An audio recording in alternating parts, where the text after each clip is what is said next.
It's a tricky piece to take on as a director. Or maybe you're not quite there for the Potre Negarlo? I think everybody recognises what the traditional images are of a trovatore, and they're usually a big slate background and fire and lots of very dishevelled people and lots and lots and lots of military presence. My instinct was, okay, it'd be lovely if we could find another language other than that traditional trovatore language. There's a word that comes back again and again in the libretto, and it's arcano, which means mysterious and old, or kind of old and weird. There's been a trauma back in the past that affects all of the protagonists, and it's that kind of arcano, this strange and mysterious trauma that they are working through in the piece.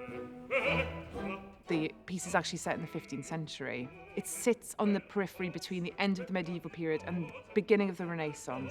It's very much the 15th century that Hieronymus Bosch and Pieter Bruegel and Hans Memling, it's their kind of 15th century. It's a world where those superstitions kind of live in the form of creatures and devils, and that's very much the visual reference that we're going for. I love rehearsals. Rehearsals are great. There's just something so brilliant about being able to spend every day with this music, cracking it open and just rooting around in the engine of how this piece works. It's just beautiful.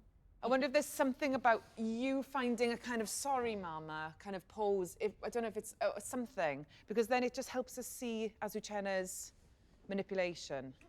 Thank you. Same place, everybody, when we're ready. The story is really about relationships. It's about how those relationships drive the characters forward in the way that they do. Mi vendica, it means avenge me. It's a kind of refrain that drives Azucena throughout the piece. And the obsession with that idea of revenge is what drives both her and the Conte de Luna to a kind of madness. The whole thing exists in a kind of an ecstatic space, and every character has their own moment of ecstasy that is a kind of key igniting driving force for them in the opera. What this staircase does is it kind of replicates the two-dimensionality of medieval painting. So by removing everything apart from the staircase, it focuses you very intensely on the characters and their relationship in the space. It's demanding for the singers because they have to be incredibly detailed in the way that they act this piece. There is no hiding behind big monolithic ideas or big set pieces. It is really, really focused into those relationships. All you need to do, trovatore, is you need the 4 best singers in the world.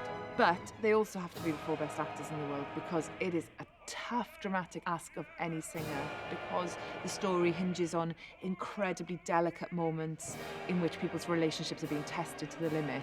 And without being able to do all that, then the story can feel very confusing and very intangible.